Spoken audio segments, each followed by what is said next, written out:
A long time ago, in a dark ancient city, comes a tale quite morbid, disturbing and gritty. Back then the old place was a much different sight. The wealthy lived well, the poor trapped in their plight. This story begins in a large marketplace where traders and buyers could meet face to face. Those cobblestone streets smoothed out underfoot, though filthy with mud, human wastage and soot. The smell was so strong that wherever you tread, your nose was so busy you would not smell the dead. The pubs and the shops were constantly heaving, barely a rest from those coming or leaving. Timber and stone stood tall and did loom, blocking much of the sun, making pillars of gloom. Gas-powered lamps would flicker at night, though barely enough to provide any sight. With descriptions as this, need I really go on? There was naught to impress, except for but one. One building stood out, from bottom to top, well run and maintained, a quaint butcher's shop. The owner was local, he'd been round a while, well liked for his humour, his work and his smile. His family'd been here for a good and long time, free from all hubris, foul rumours and crime. The butcher himself lived up to this fame, not coming close to scandal or blame.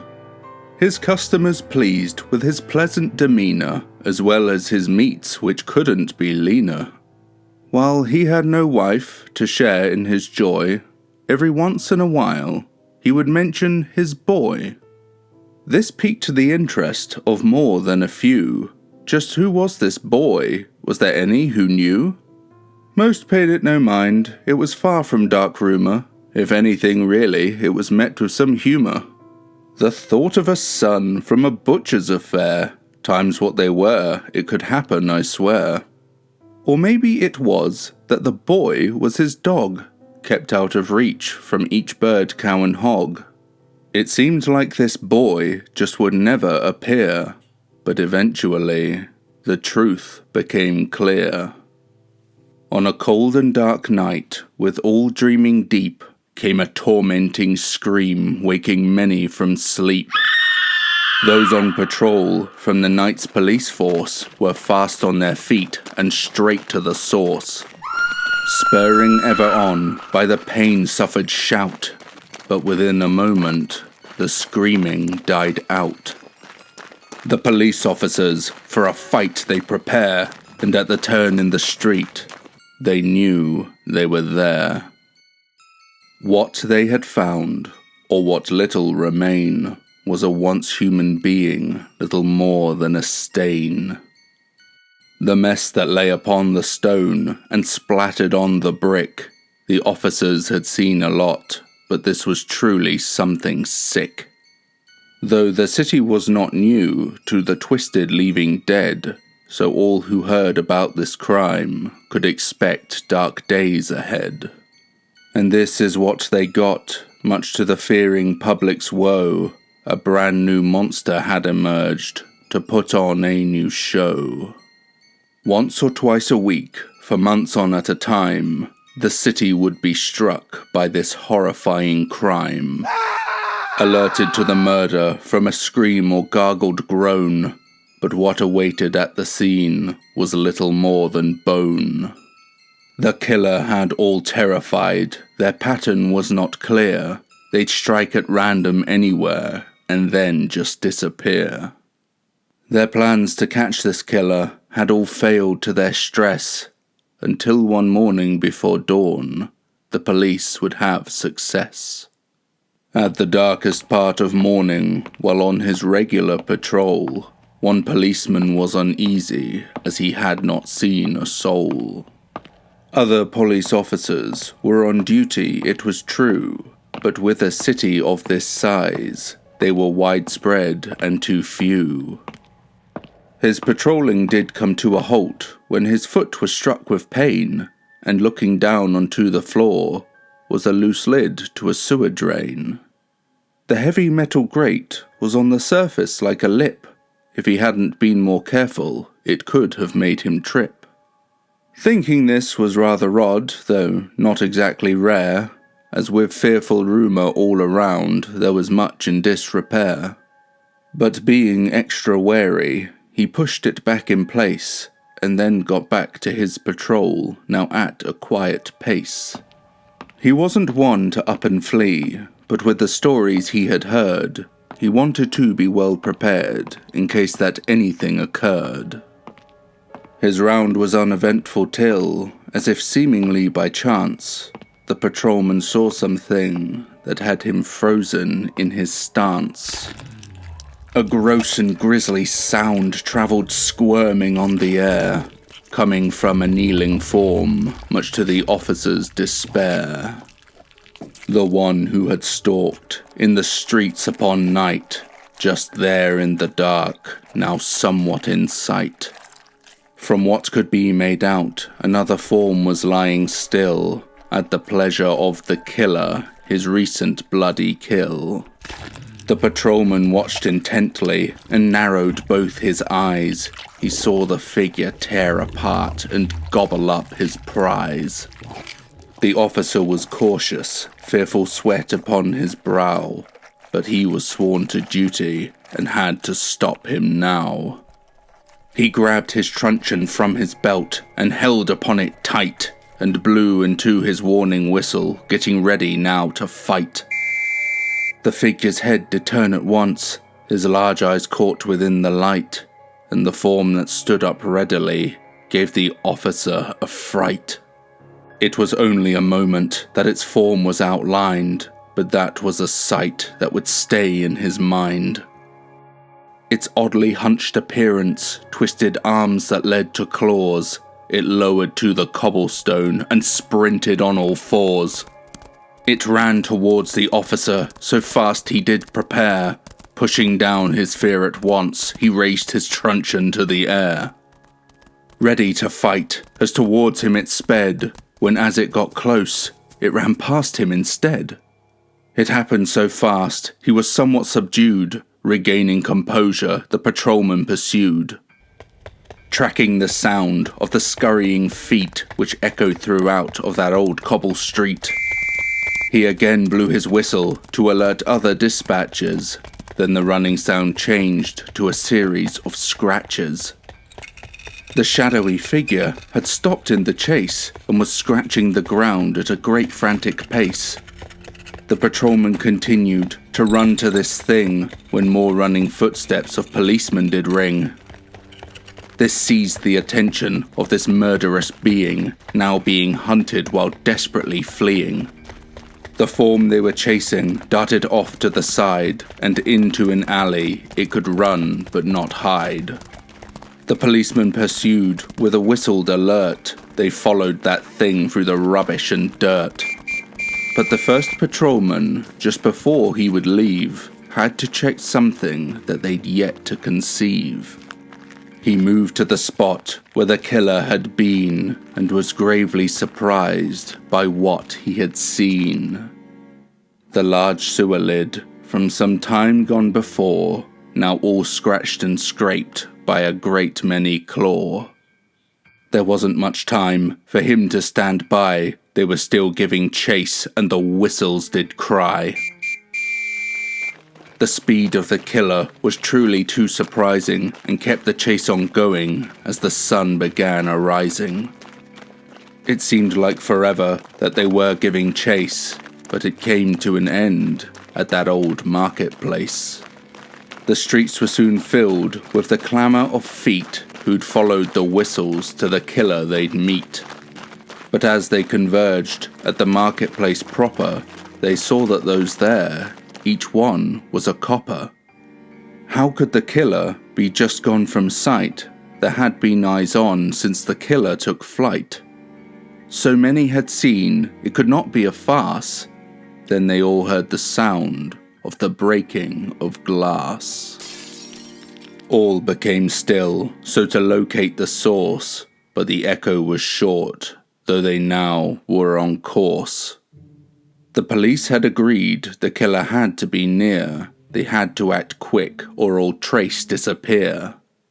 They examined each house and each shop from outside, trying to find where the killer reside. The sun getting higher as the darkness did fade, with more light to see, their search this would aid. It wasn't too long before an officer's revel at a broken window to a shop basement level. To find broken windows, it wasn't too hard, but this particular one had blood on the shard. They had to pursue this, more lives were at stake, and this was a risk that they just couldn't take. But where was this place that the trail did stop? I'm sure that you've guessed, the old butcher's shop. Believing the patron was surely in peril from the killer inside whose methods were feral. Not wasting more time, they rattled the door, demanding the butcher to open his store. After some moments, the door opened wide, to the butcher's concern that he just couldn't hide. The police told the butcher of what they suspect, and of his basement they must surely inspect. The butcher, polite, tried to keep it all calm, to not be concerned or cause an alarm. There had not been a break-in, as opposed to their fears, but he would let them know if any strangeness appears. He asked them to leave, so to get his shop ready, but a noise from the basement left them feeling unsteady. Pushing inside, the police made their way, much to the objections and the butcher's dismay. Away in the back was a door of thick wood, sturdy and strong, and locked up real good. They asked for the key, and despite his objection, the butcher gave in to the basement inspection. Heaving open the door with effort quite strong, but upon this action they knew something was wrong. From the deep and dark basement came a foul rising smell, the kind that escaped from the arse end of hell. All covered their mouths as they made their way down into a deep mess where hope goes to drown. The broken window cast light from the sun, which honestly made all of them want to run.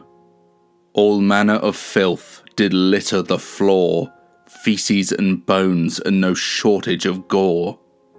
The police were in shock, having many a question. From the dark came a sound, leaving just apprehension.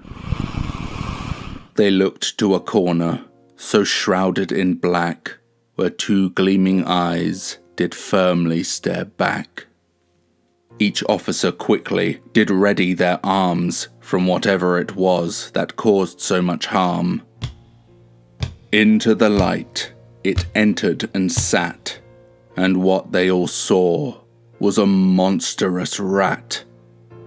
Pale white skin, large dark beady eyes, sharp claws, a long tail, and a child in size. No one said a thing as the creature stood tall. The silence was broken, the butcher let out a call. He struck a policeman and told it to run. The rat heard this command and the stillness was done. Panic set in from this sudden attack, restraining the butcher and prepared for some flack. But the rat turned around, now avoiding the fray, to a hole in the floor and so too get away. It all happened so fast, they did run to the breach. For the creature's long tail they tried hard to reach. For an instant they had it, but with one sudden blow, the creature struck back, forcing them to let go. Now it was too late, though try as they dare, it had gotten away, and could be anywhere. It took them some time to regain their composure. It was back at the station that this got some exposure. Under strict questioning, the foul butcher did speak of how he had found this odd creature so meek. It was small at the start, but hungry as hell, and the more that it ate, the more it grew as well. Eventually, its hunger grew stronger, and feeding it scraps would suit it no longer. His shop, it would seem, on the sewer it rested, so freedom to hunt was then to be tested. An innocent start, with the odd stray or pet, no one would know and not many would fret. He thought any troubles would only be brief, but then came the murders and, much to his grief, he meant to stop it, put an end to this ploy, but it was no longer his pet, and now was his boy. So he let it continue, and knew it was wrong, but children need food to grow big and strong. The sentence was passed as the evening bell rang. The butcher was set in the morning to hang. They say at the moment that the butcher did swing, that a nightmarish chorus in the sewers did sing. They never did find that big hungry rat. It kept to the sewers, and that was just that. Perhaps it's still down there, and for once in a while we'll look to the surface with a hungering guile. So do watch your step, now wherever you go, for the old butcher's boy might just drag you below.